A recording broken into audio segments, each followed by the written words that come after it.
Welcome back, kaibigan. Ngayon ay December 20th, Biyernes. Naglag yung utak ko.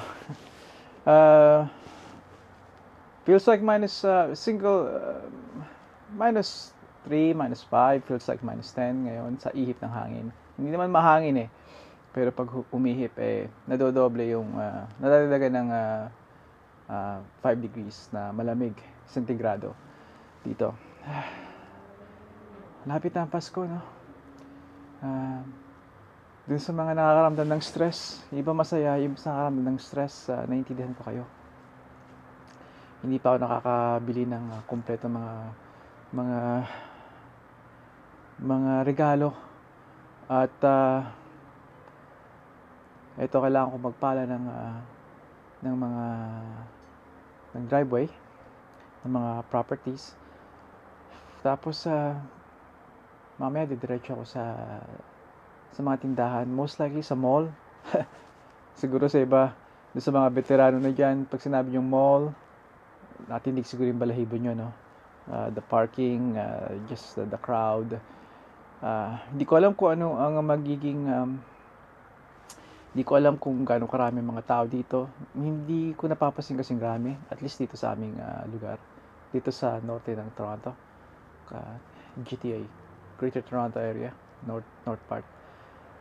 And you can tell na nasaktan ng mga tao dito dahil sa ekonomiya, sa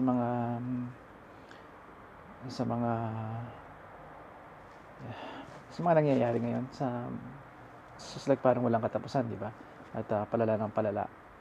Pero doon sa mga nagtataka na hindi pa na gustong pumunta o just wondering lang dito sa North America, Canada at US, hindi yun kasing bigat, hindi yung kasing sama ng katulad ng sinasabi ng mga tao sa ibang mga videos na nakikita ninyo sa mga Filipino channels. This is still a wonderful place na palakihin ang inyo, magsimula ng pamilya, magpursige kayo ng inyong mga pangarap. It's tough. Ito yun, it's tough. Walang isang sagot para sa lahat. Kayo lang makakapagsabi nun sa sitwasyon ninyo pagdating sa financial at kung ano yung status ninyo rito pagpunta. Pero sa pagsisimula to, it's gonna be tough.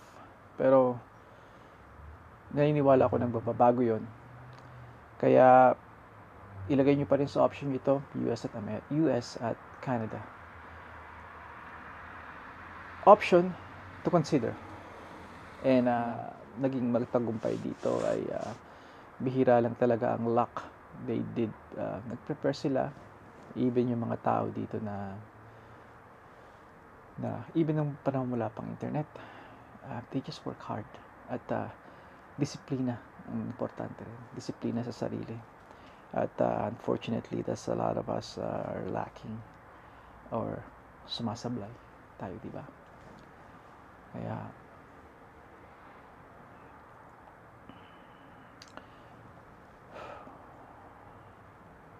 halika, papakita ko sa inyo kung ano yung hindi kalakihan ang snow dito kumpara sa mga ibang parte ng Canada or even US. You heard about New Jersey, New York, they're notorious si Mother Winter pagdating doon. Minsan parang wala siyang pagpapatawad sa mga tao ron. And as a result, naging matitibay ang mga tao rin doon, katulad ng sa mga maritime, sa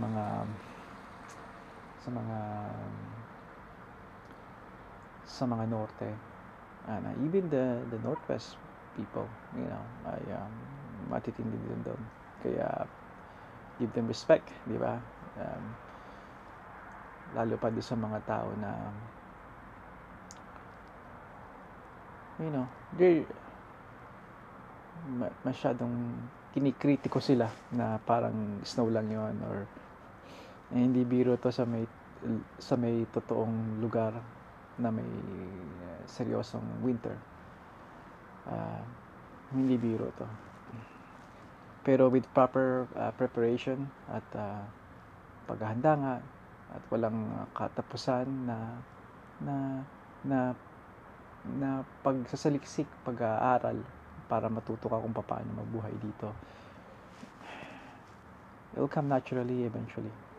At sa mga taong handa, tanggap, preparado, tanggap sa bagong buhay, ay madali na ito makakamtan, madali sila makakapag-adjust, adapt.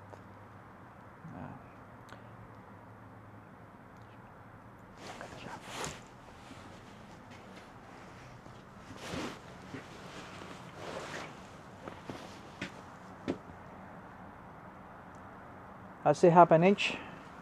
I'd say maybe less than half an inch. Depende sa lugar. If I have to tell someone sa ibang probinsya kung ilan ang patak ngayon, kasi hanggang gabi to eh. I'd say accumulation will be an inch. Yep, an inch, just an inch. It's I would say maybe 30% water content ang dala niya. 30% yung dala niya na tubig sa niebe.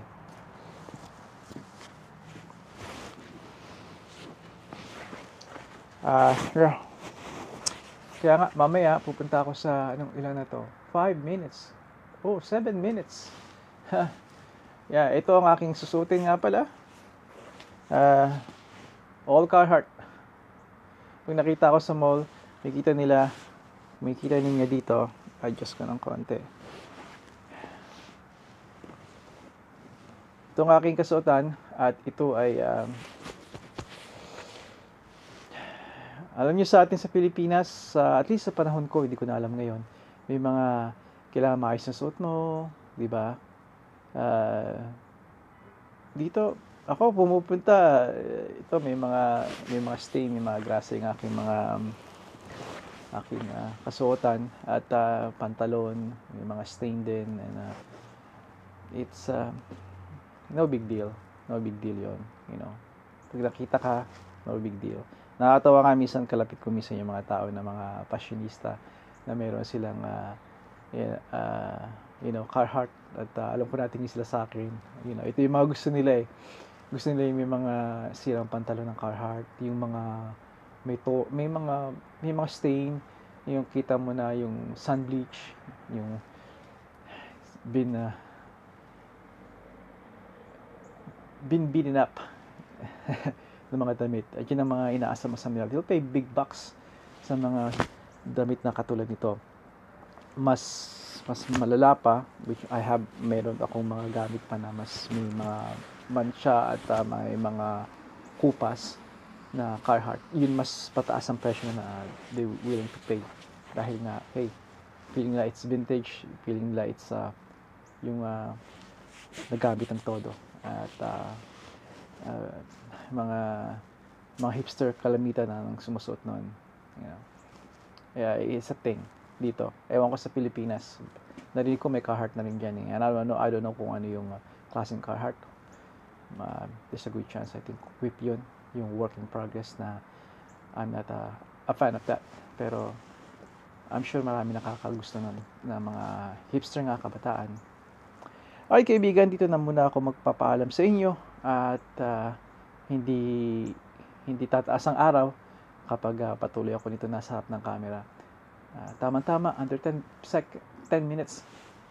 Hey, finally nakamit ko yung goal ko under 10 minutes. Kaibigan, magkikita muli tayo hanggang sa muli. Padayon.